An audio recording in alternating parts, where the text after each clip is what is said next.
The Happiness of Heaven. Chapter 3. The Beatific Vision. Continued. In the beatific vision our intellect is glorified, and our thirst for knowledge completely satisfied. Man was created with a thirst for knowledge which can never be satiated in this world. Sin, which greatly weakened and darkened his mental faculties, has not taken away his desire and love for knowledge, and the knowledge which he acquired by eating the forbidden fruit, rather increased than satisfied his thirst. But all his efforts to reach the perfection of knowledge, even in the natural order, have been fruitless. With all his boasted discoveries in astronomy, chemistry, geology, mechanics, and other kindred sciences, his knowledge of nature's secrets is still very limited. But could he even master every natural science, and compel nature to reveal her most hidden secrets, his thirst for knowledge would still remain unsatisfied. Let us, for the sake of illustration, suppose a man so gifted that he not only knows all that can be known about this world, but soars beyond it, and learns the exact size, distances, laws, and relations to each other of the countless worlds that shine in the blue sky.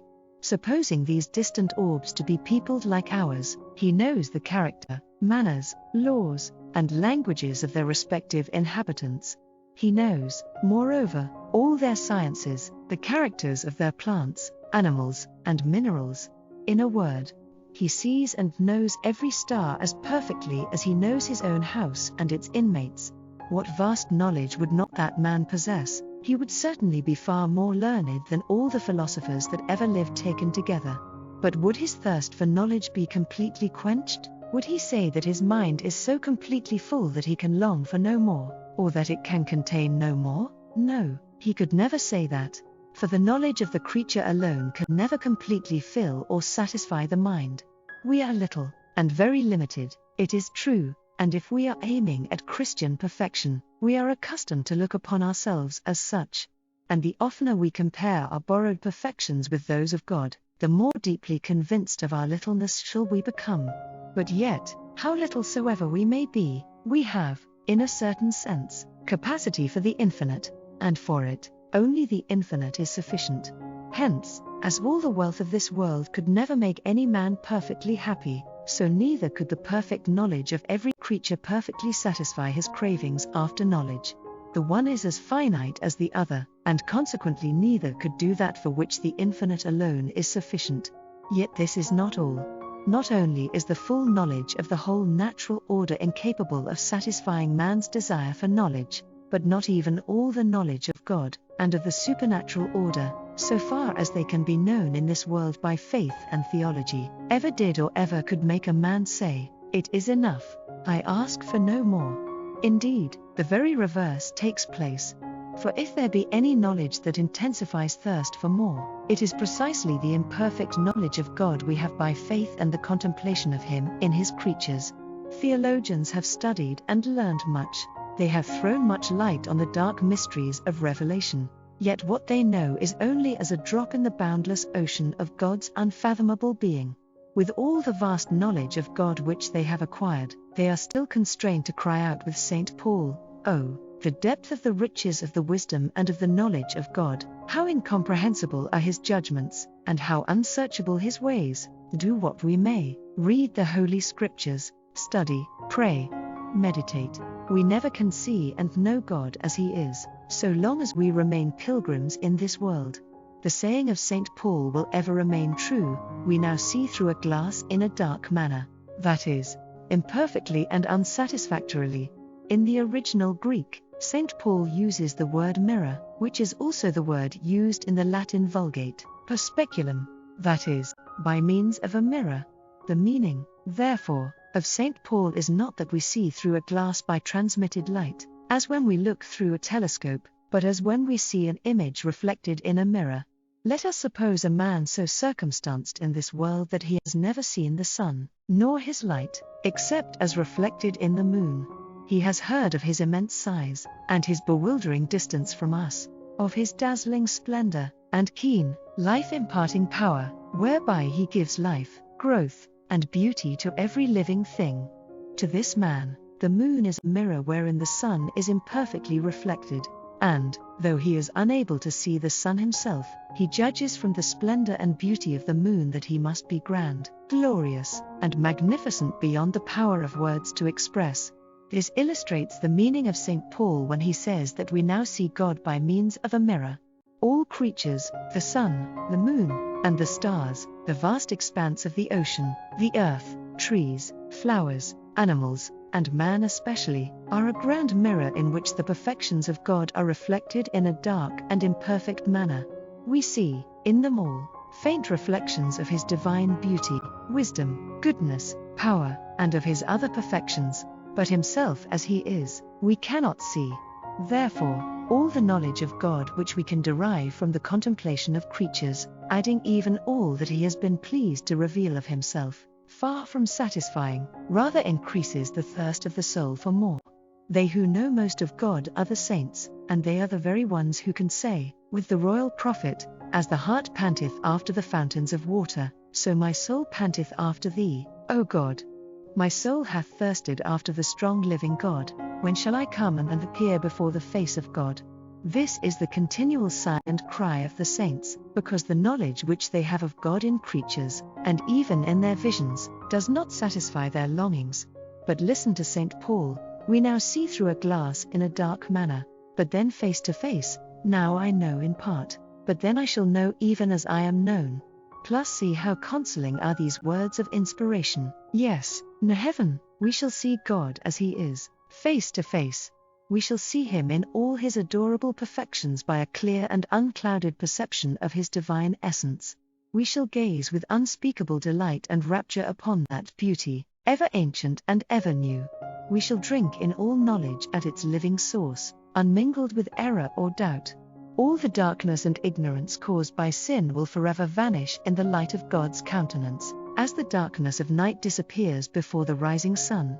We shall then see, as it is, the august and awful mystery of the most holy Trinity, the deepest, the sublimest, and the most incomprehensible of all those that God ever revealed to man. We shall then see the Eternal Father, ever begetting his only Son, and the Holy Ghost ever proceeding from both Father and Son. We shall then see how they are really three distinct persons, and yet one undivided essence. We shall see, face to face, and as he is, this great, eternal God, in the eternity of his duration, in the abysses of his unsearchable judgments, in the sweetness of his goodness, in the tenderness of his mercies, in the spotlessness of his sanctity, in the severity of his justice, in the might of his irresistible power, in the charms of his captivating beauty, and in the splendor of his majesty and glory. In a word, we shall no longer see God as he is reflected in the mirror of creation, but as he is in himself. This is the vision which no mortal has seen, or can see in this world.